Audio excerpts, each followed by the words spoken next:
Assalamualaikum warahmatullahi wabarakatuh. Bismillahirrahmanirrahim. Alhamdulillahirabbil alamin. Assalatu wassalamu ala asrofil anbiya'i wal mursalin sayyidina wa maulana Muhammadin wa ala alihi wa sahbihi ajma'in. Amma ba'du. Apa kabar adik-adikku semuanya, anak-anakku di santri Madrasah Aliyah Bustanul Muta'alimin Dawan Kauman Kota Blitar. Di sini saya selaku Wakil Kepala Sekolah Bagian Kesiswaan akan menjelaskan tentang bagaimana langkah kehidupan Anda dalam bidang pendidikan setelah dari MA Bustanul Muta'alimin. Maka dari itu saya sarankan menuntut ilmu itu tidak hanya dari hanya segelintir waktu saja. Ada pepatah mengatakan bahwasanya tuntutlah ilmu sampai ke negeri Cina. Jadi nggak harus ke negeri Cina saja. Jadi kita menuntut ilmu cukup di Blitar saja atau di wilayah kita sendiri itu juga bisa. Ataupun kita memperoleh pengalaman di luar kota.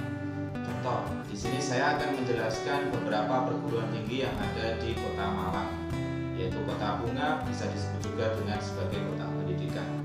Atau bahkan mereka mempunyai semboyan bahwasanya ada kata salam satu jiwa Arema. Nah itu. Alhamdulillahirabbil alamin. Di sana saya pernah menuntut ilmu kurang lebih selama 4 tahun.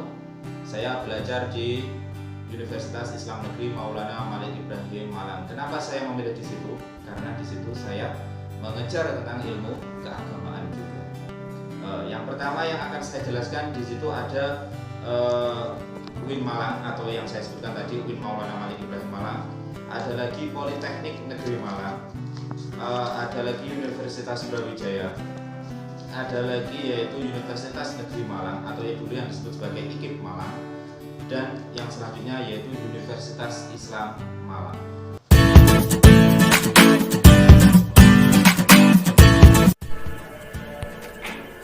Assalamualaikum warahmatullahi wabarakatuh. Perkenalkan, saya Dini Wahyu. Di sini saya akan memaparkan beberapa universitas dan pondok pesantren yang berada di Malang. Yang pertama, Universitas Brawijaya.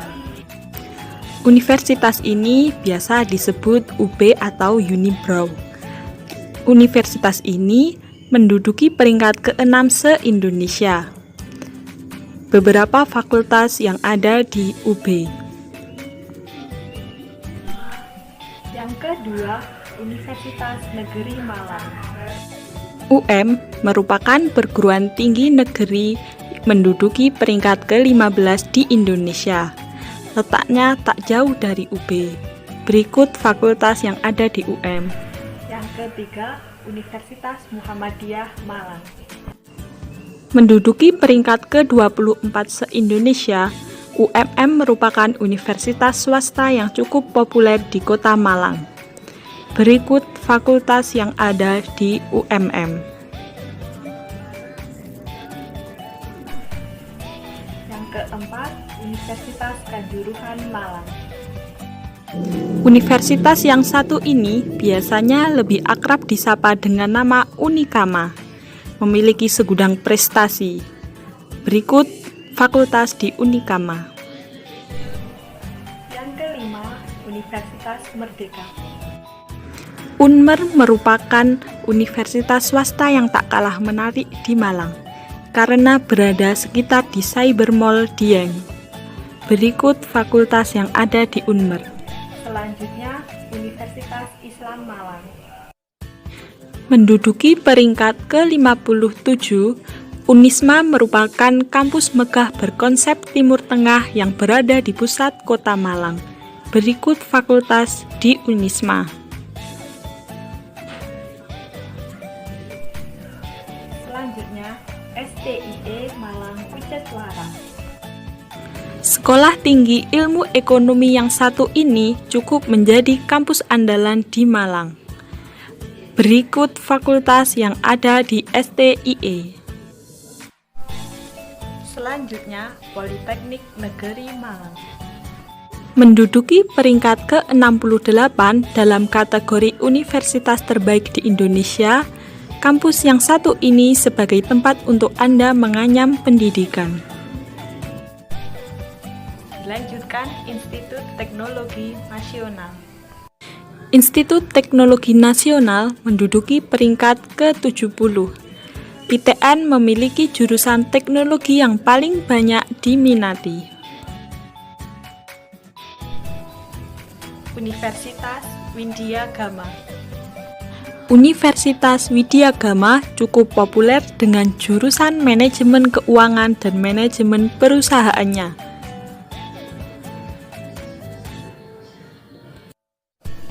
Dan yang terakhir, UIN Maulana Malik Ibrahim Malang. Pada tahun 2016, UIN Malang termasuk jajaran 100 universitas terbaik di Indonesia. Berikut fakultas di UIN Malang. Selanjutnya kita akan membahas beberapa pondok di sekitar universitas. Yang pertama, Pondok Sabilur Rasyad Malang. Pondok Pesantren Sabilur Rasyad atau Nggase, asuhan Kiai Haji Marzuki Mustamar. Di sini menerima santri putra maupun santri putri.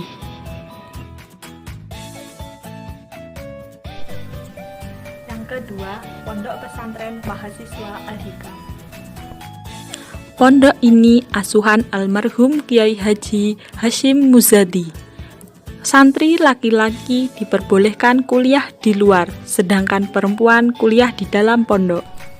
Selanjutnya, Lembaga Tinggi Pesantren Luhur. Lokasi pesantren ini dekat sekali dengan UB dan UIN, sehingga untuk ke kampus tersebut para santri cukup berjalan kaki. Selanjutnya, Pondok Pesantren Miftahul Huda. Pondok Miftahul Huda atau Pondok Gading hanya menerima santri putra yang boleh kuliah di luar pesantren.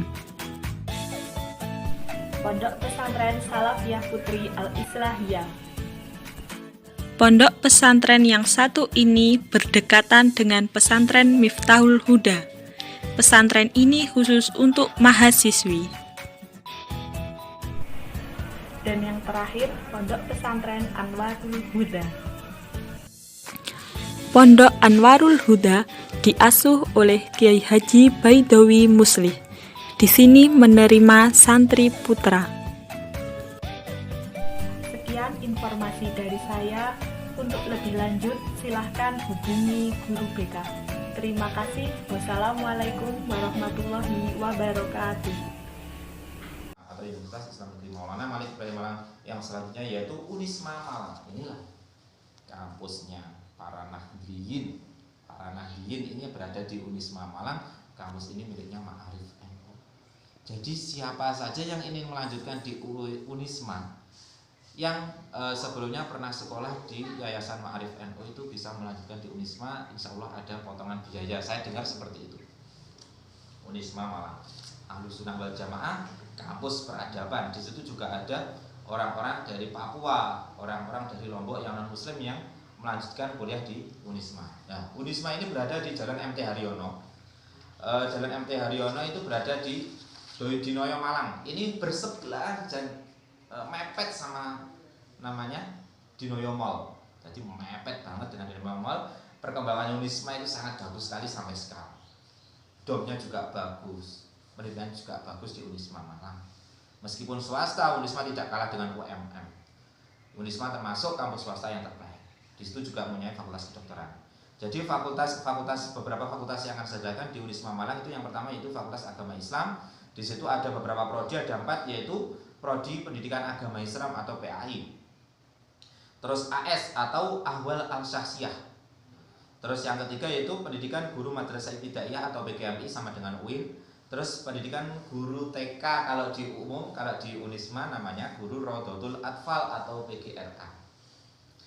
Yang kedua Fakultas Ekonomi, itu ada prodinya yaitu Prodi Manajemen, Prodi Akuntansi, dan Prodi Perbankan Syariah. Yang ketiga Fakultas Hukum, ada Prodi Ilmu Hukum, Fakultas Ilmu Administrasi atau VIA tadi, Prodi Administrasi Publik dan Administrasi Bisnis. Yang keempat Fakultas Kedokteran itu ada satu yaitu prodinya Pendidikan Dokter. Ini juga mempunyai rumah sakit sendiri kalau Unisma ini nanti prakteknya dokter-dokter di Unisma itu di rumah sakit di Rumah Sakit Unisma juga berada di daerah Dinoyo, Malang. Yang kelima yaitu Fakultas Keguruan dan Ilmu Pendidikan. Nah, ini ada Pendidikan Bahasa dan Sastra Indonesia. Terus ada lagi Pendidikan Matematika dan Pendidikan Bahasa Inggris. Yang keenam Fakultas MIPA, prodinya cuma satu, yaitu prodi Biologi. Yang ketujuh Fakultas Pertanian, itu mempunyai 2 prodi, yaitu Agroteknologi dan Agribisnis. Dan yang kedelapan Fakultas Peternakan, yaitu prodi Ilmu Peternakan. Terus yang terakhir yaitu Fakultas Teknik. Ada 3 prodi, yaitu Teknik Sipil, Teknik Mesin, dan Teknik Elektro. Alhamdulillah, itulah beberapa penjelasan yang bisa saya sampaikan terkait dengan kampus-kampus yang berada di Kota Malang. Belum bisa menyebutkan atau menjelaskan semua yang ada di Malang Raya. Hanya beberapa kampus ini saja. Mungkin kita bisa sambung besok lagi karena waktu yang membatasi kita semua. Mungkin hanya itu yang bisa saya sampaikan. Semoga bermanfaat bagi kalian semuanya. Hanya itu yang bisa saya sampaikan. Bila ada kurang lebihnya saya mohon maaf. Assalamualaikum warahmatullahi wabarakatuh.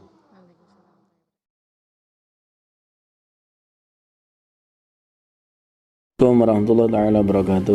Alhamdulillah, wassalatu wassalamu ala Rasulillah wa ala alihi washabihi amma ba'dah. Alhamdulillah, dimanapun kalian berada, saya harap kalian dalam keadaan sehat walafiat sampai rekaman ini sampai kepada kalian.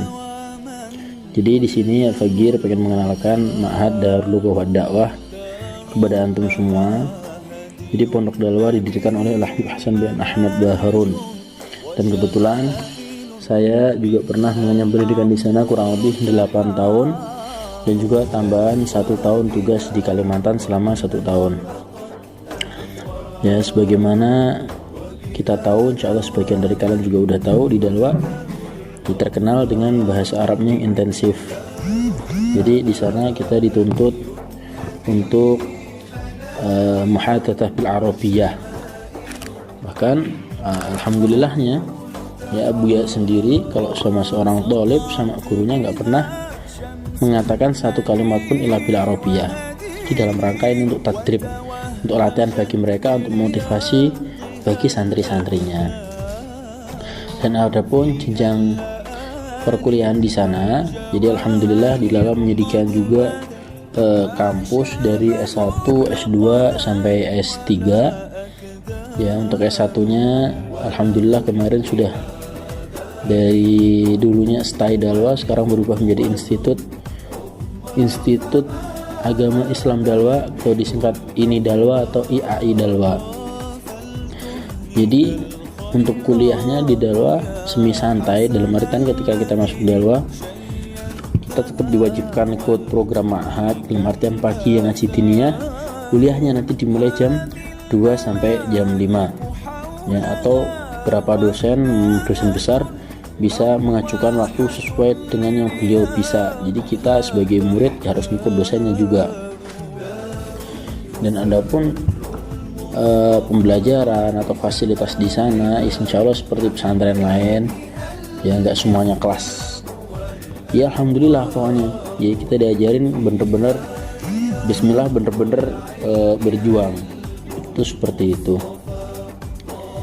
Jadi untuk kuliahnya adapun fasilitas laptop, karena kita tahu di Dalwa kan di pesantren gimana itu barang elektroniknya, aturannya gimana. Untuk peraturan bahwa barang elektronik bener-bener nggak boleh, apalagi HP bener-bener nggak boleh.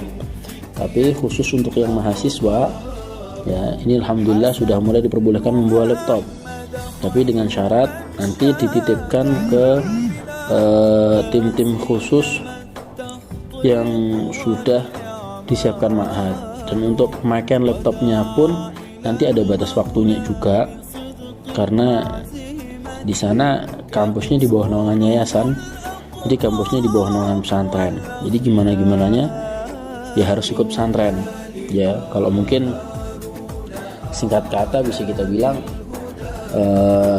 80%-nya pesantren, 20%-nya baru nanti di pendidikan umum, atau di sana muadalah, penyetaraan. Tapi untuk gelarnya sama seperti kampus lain. Bahkan untuk sampai S2 pun jadi Dalwa itu ada, meskipun belum begitu banyak jurusan ya. Dan untuk S3-nya masih kerjasama dengan Universitas Malaysia. Jadi dosennya pun hampir semuanya dari luar semuanya, dan termasuk syaratnya S3 harus bisa bahasa asing, minimal Arab dan Inggris. Ya, mungkin kalau masalah pendidikan di sana yang saya ceritakan di sini lebih condong ke pendidikan pesantrennya. Karena ketika kita masuk Dalwa, yang pertama kali benerin niat.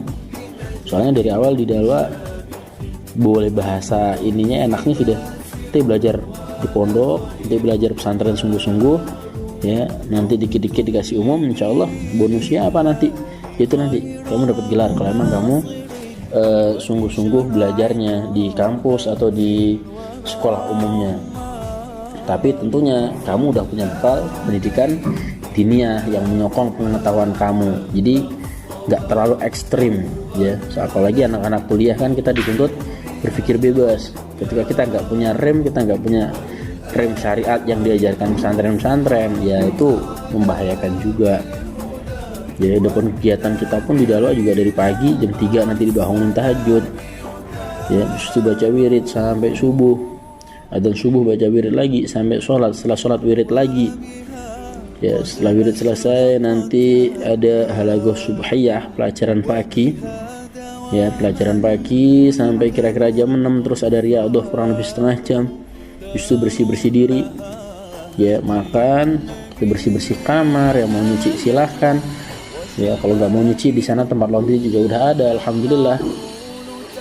Di situ kita masuk kelas lagi setengah 8 sampai jam 10 istirahat, masuk lagi setengah 11 sampai jam 12, kurang lebih jam 12an, habis itu sholat zuhur. Pada sholat zuhur istirahat sampai jam 2. Ketika jam 2 nanti yang kuliah masuk kuliah, yang sekolah masuk kuliah. Apalagi yang kuliah tapi kan nggak semuanya full, jadi nggak semuanya full. Sampai nanti kuliah selesai, persiapan sholat maghrib, ada maghrib pelajaran lagi halagoh maghribiyah sampai isya. Setelah isya nanti ada setoran hafalan. Setelah setoran hafalan nanti biasanya kalau malam Senin ada kegiatan tamrinul muhadharah, praktek pidato. Kalau malam-malam yang lain, malam Jumat istighomah, baca maulid Nabi SAW sama tahlil sama yasin. Habis itu istirahat, ya muter lagi kegiatannya. Mungkin beberapa waktu hari-hari besar Islam di sana ada diliburin dan difokusin. Ketika hari besar Islam ya kita ikut kegiatannya mereka, ya meriah juga. Soalnya ketika di sana kita bisa kenal dengan budaya-budaya luar yang notabene nggak semuanya mayoritas dari Jawa Timur. Bahkan dari Sabang sampai Merauke kan ada semuanya. Bahkan ada Malaysia di sana, ada dari Kamboja, ada dari tempat yang lain-lain. Jadi ya Bismillah lah. Kalau mau berkenan di sini, ya Bismillah, usaha. Nanti gimana-gimananya bisa hubungi kontak personnya. Assalamualaikum warahmatullahi wabarakatuh.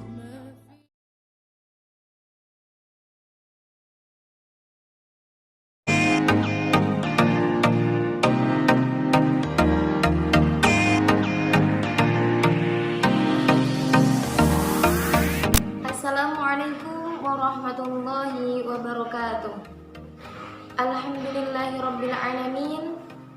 Terima kasih saya haturkan kepada semua pihak yang telah memberikan kesempatan kepada saya dalam video edukatif pengalaman dan deskripsi dunia pesantren dan universitas di wilayah Jawa Tengah.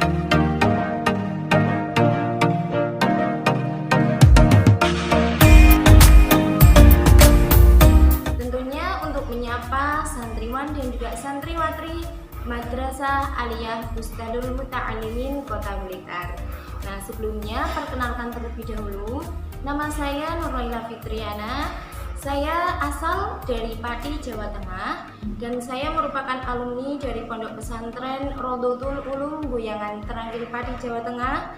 Dan alhamdulillah saya diberikan kesempatan untuk melanjutkan dan menyelesaikan studi strata 1 atau sarjana di UIN Sunan Kalijaga Yogyakarta, sekaligus melanjutkan di Pondok Pesantren Nurul Ummah Putri Kota Gede Yogyakarta. Nah, Untuk kalian semuanya yang sudah kelas 12, bagaimana? Sudah siapkah untuk melanjutkan studi lanjut? Apakah kalian nanti akan memilih untuk melanjutkan di universitas atau di dunia perkuliahan? Atau kalian ingin memfokuskan diri untuk melanjutkan di pondok pesantren? Atau kalian ingin kuliah yang ingin mondok? Nah, kalian tidak usah ragu, kalian tidak usah galau, karena sekarang ini sudah banyak universitas-universitas di mana memiliki asrama kampus atau memiliki pesantren kampus atau juga memiliki pesantren-pesantren yang ada di lingkungannya. Jadi banyak sekali pesantren mahasiswa yang ada di lingkungan kampus sekarang ini. Seperti halnya kalau di Jawa Tengah, ini khusus untuk di Jawa Tengah, mulai dari Semarang atau kota Semarang itu merupakan ibu kota daripada Jawa Tengah. Di sini terletak universitas-universitas ternama dan memiliki akreditasi A yang sudah bagus. Nah, itu ada di ibu kota Jawa Tengah yaitu Semarang. Yang pertama yaitu UIN Wali Songo, UNES, Undip, dan Unisula. Saya akan menjelaskan. Kalau UIN itu adalah Universitas Islam Negeri. Jadi kebanyakan prodi-prodi yang ditawarkan itu adalah prodi keagamaan atau program studi keagamaan, seperti halnya pendidikan agama Islam, terus ilmu Al-Quran dan tafsir, ilmu falak, terus hukum Islam, terus ilmu hadis, bahasa dan sastra Arab. Nah, yang seperti itu. Tetapi juga ada beberapa prodi umum seperti pendidikan biologi, pendidikan matematika. Nah, seperti itu sudah ada. Kalau UNES atau Universitas Negeri Semarang itu merupakan universitas yang lebih menonjolkan ke ilmu kependidikan, atau nanti kalian lulus dari situ kalian bisa mendaftar jadi guru. Nah, gitu. Dan ini pendidikannya itu pendidikan yang umum seperti pendidikan matematika, pendidikan geografi, biologi. Nah, yang sebangsa seperti itu. Kalau yang Undip itu merupakan Universitas Diponegoro, yang mana kebanyakan program studinya merupakan ilmu murni dan juga ada fakultas kedokteran seperti matematika murni. Nah, itu kan ilmu murni, teknik. Nah, seperti itu banyak di Undip. Sedangkan kalau Unisula itu merupakan Universitas Islam Sultan Agung. Ini merupakan universitas swasta ya, swasta yang terbaik yang ada di Jawa Tengah atau di Semarang, dan juga sudah memiliki fakultas kedokteran. Nah, kalau kalian ingin mondok, kalian bisa sambil mondok di pesantren mahasiswa. Nah, sedangkan pesantren mahasiswa yang ada di UIN Wali Songo, di antaranya ada asrama kampus yang ada di dalam kampus, ada pondok yang khusus Al-Quran atau menghafalkan Al-Quran, terus ada pondok yang khusus kitab dan juga bahasa. Kalau pondok khusus kitab dan bahasa itu ada pondok pesantren Fadlul Fadlan. Nah, itu sudah memiliki kualitas yang bagus karena dibuktikan dengan alumninya yang banyak melanjutkan S2 di luar negeri. Sedangkan kalau pondok pesantren mahasiswa yang ada di sekitar UNES itu ada pondok pesantren Aswaja dan pondok pesantren Al-Ansor. Sedangkan kalau yang di sekitar Unisula itu juga ada pondok pesantren Quran dan ada pondok pesantren kitab, dan juga ada pesantren yang khusus di kampus, di lingkungan kampus. Selanjutnya kita ke IAIN Salatiga. IAIN Salatiga juga seperti itu. Kebanyakan prodinya adalah prodi keagamaan, memiliki kelas internasional dan juga banyak dikelilingi pondok-pondok pesantren mahasiswa. Kebanyakan berjarak 15 menit ya. Kalau pondok mahasiswa biasanya berjaraknya 5 menit sampai 15 menit, ada juga yang sampai 30 menit. Selanjutnya ada IAIN Kudus atau Institut Agama Islam Negeri Kudus. Nah, itu juga kebanyakan agama, ilmu keagamaan.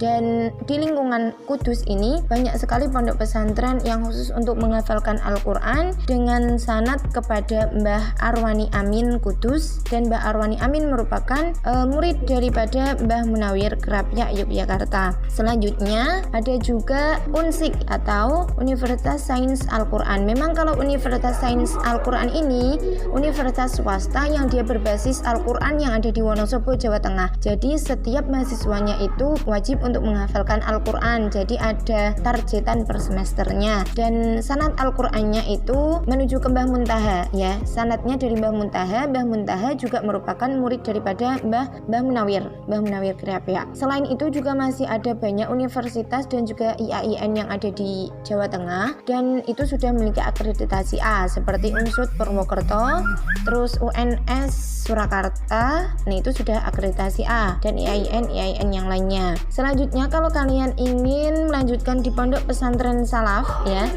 salaf di Jawa Tengah, itu ada pondok pesantren Al Anwar Sarang Rembang yang didirikan oleh Mbah Maimun Zubair, biasanya itu 7 tahun. Terus pondok pesantren Api Tegalrejo Magelang, dan itu pembelajarannya selama 6 tahun. Terus juga kalau pondok pesantren Maslakul Huda itu merupakan pondok pesantren yang didirikan oleh Mbah Mahfud, ayah dari Mbah Sahal Mahfud. Nah, sedangkan kalau untuk yang khusus Al-Quran itu ada pondok pesantren Yambu'ul Quran Kudus. Kalau Yambu' Quran Kudus ini yang tadi sanadnya dari Mbah Arwani Amin. Dan juga kalau untuk di Pati Jawa Tengah sendiri itu juga ada pondok pesantren Nurul Quran yang diasuh oleh beliau Ibu Hajah Maftuhah Minan Kajian Margoyoso Pati Jawa Tengah. Beliau merupakan ketua JMGH Pusat ya sampai sekarang ini.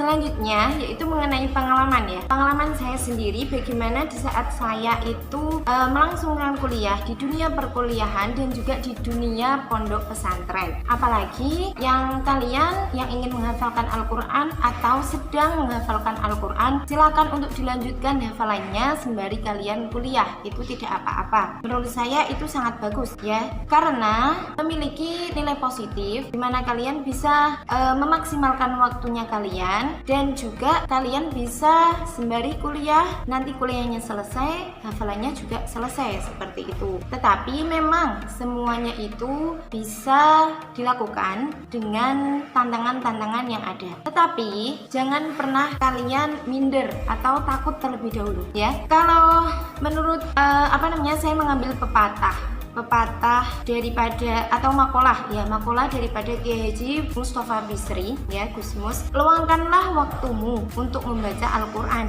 janganlah kau menunggu waktu luangmu untuk membaca Al-Quran. Nah, ini sangat-sangat relevan, sangat sesuai apabila nanti kalian dihadapkan dengan dunia perkuliahan, di mana kalian pasti akan sibuk dengan tugas-tugas yang ada di kuliah, tapi kalian juga memiliki tanggungan untuk menghafalkan Al-Quran. Karena Al-Quran itu adalah prioritas, maka luangkanlah waktumu untuk menghafalkan dan juga memurojaah hafalan kalian, seperti itu. Tidak nanti kalau kalian nuruti sibuk mengerjakan tugas, ya selamanya kalian akan seperti itu terus, nanti nggak ngaji-ngaji. Nah, jadi pesan saya apabila kalian ingin ngaji atau menghafalkan Al-Quran, mondok, dan juga kalian melanjutkan di kuliah ya, di dunia perkuliahan, tetap untuk memanajemen dan juga mentarget setiap waktu yang kalian punya. Jadi kapan saya harus ngaji, kapan saya harus belajar, kapan saya harus ikut sosial atau berorganisasi. Tapi kalau menurut saya organisasinya itu diminimalisir, satu saja gitu ya. Karena apa? Karena memanage untuk ngaji dan juga kuliah itu juga sudah sangat berat ya. Tetapi tetap yang namanya kalian melakukan suatu hal itu, kalian juga harus punya cita-cita untuk menyelesaikannya. Jadi kalau kalian memulai menghafalkan Al-Quran di saat kuliah, kalian juga harus mentarget kapan saya harus hatam dan kapan saya harus lulus wisuda kuliah gitu ya. Kiranya cukup sekian yang saya sampaikan. Saya ucapkan terima kasih atas perhatian. Semoga kalian dimudahkan jalannya untuk melanjutkan di jenjang yang lebih tinggi. Wassalamualaikum warahmatullahi wabarakatuh.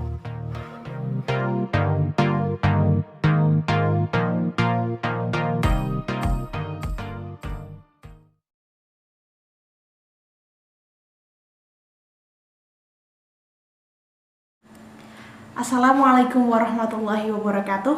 Halo teman-teman semuanya, perkenalkan nama saya Sylvia Iza Ulinuha. Saya berasal dari Malang. Saya dulu menempuh pendidikan bahasa Inggris di Universitas Pendidikan Indonesia Bandung. Di sini saya akan memberi teman-teman semuanya sedikit wawasan mengenai gimana sih belajar di kampus di Jawa Barat itu. Yuk, kita cari tahu. Pertama-tama saya akan mengenalkan mengenai Kampus Universitas Pendidikan Indonesia. Kampus Universitas Pendidikan Indonesia ini dulunya dikenal dengan IKIP Bandung. Mungkin teman-teman tahu ada yang namanya IKIP Malang, ada juga namanya IKIP Yogyakarta. Lah, Kampus UPI pun juga gitu. Notabene kampus yang bernama IKIP ini berarti backgroundnya rata-rata tentang pendidikan, makanya ada pendidikan matematika, pendidikan bahasa Inggris, biologi, dan lain-lain. Pun juga dengan UPI. Di sini UPI pun juga memiliki segudang prestasi. Untuk yang tahun 2020 saya dikutip dari koran Republika, ada peringkat yang baru saja di-ranking oleh World Ranking University. Nah, di World Ranking University ini secara pendidikan kampus UPI menempati posisi pertama karena S1, S2, S3-nya rata-rata akreditasinya sudah A. Kemudian secara ranking Webometric, kampus UPI ini menempati posisi ke-15 se-Indonesia. Sedangkan menurut World Ranking University lagi, kampus UPI ini merupakan kampus top 45 di antara 100 se-Asia. Nah, selain itu, kampus UPI ini juga memiliki beberapa prestasi seperti merupakan kampus dengan di antara peringkat 251 sampai 300 sedunia. Dan di antara kampus-kampus bergengsi seperti UI, kemudian UGM, kemudian ITB, kampus UPI ini merupakan satu-satunya kampus pendidikan yang masuk di dalamnya. Mari kita lihat mengenai fakultas-fakultas di UPI. Ada 8 fakultas di UPI, ada Fakultas Ilmu Pendidikan, Pendidikan Olahraga dan Kesehatan, Pendidikan Ilmu Sosial, Ilmu Ekonomi dan Bisnis, Pendidikan Bahasa dan Sastra, Pendidikan Matematika dan IPA, Pendidikan Teknologi Keguruan, dan Pendidikan Seni Desain.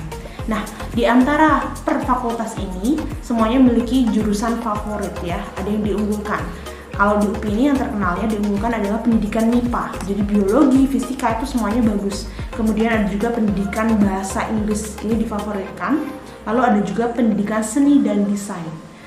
Yang terakhir adalah pendidikan teknologi, tapi yang ini kuotanya juga tergolong sangat sedikit serta susah. Selanjutnya, mengenai lingkup kampus dan pesantren. Untuk kampus UPI ini terletak di Jalan Setiabudi. Kalau mungkin kita berbandingkan dengan Malang, ada Kota Batu. Nah, pun juga dengan Bandung, ada Kota Lembang. Kalau kampus ini terletak Kota Bandung ujung dekat Kota Lembang. Jadi hawa udara tergolong sejuk, malah corong ke arah dingin ya. Kemudian untuk kampusnya sendiri berdekatan dengan kampus ITB dan juga Unpad. Meskipun berdekatannya pun juga ranahnya nggak terlalu dekat, nggak seperti Malang ya. Kemudian untuk pondok pesantren, yang notabene NU cukup susah ditemukan di daerah Bandung.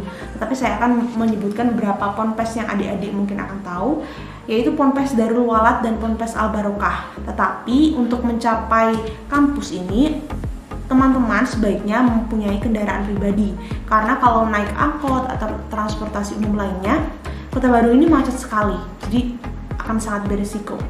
Makanya lebih baik memiliki kendaraan pribadi, atau kalau teman-teman mau mengandalkan transportasi lain bisa nanti nge-Grab atau Gojek seperti yang saya andalkan selama ini. Kalau saya pribadi, saya tidak tinggal di pesantren ya, karena saya masuknya melalui jalur kerjasama Kementerian Agama, yaitu beasiswa santri berprestasi. Di sini saya langsung ditampung oleh sebuah komunitas di mana maksudnya semuanya itu pasti santri. Jadi kami tinggal lingkup di sebuah kos-kosan, ada basement untuk santri putra, ada santri putri, dan di situ kami mengadakan berbagai macam kegiatan untuk terus menghidupkan jiwa-jiwa pesantren, seperti misal khotaman, kemudian hibaan, kemudian juga ada kunjungan sosial ke pesantren-pesantren kecil, dan masih banyak lagi seperti itu.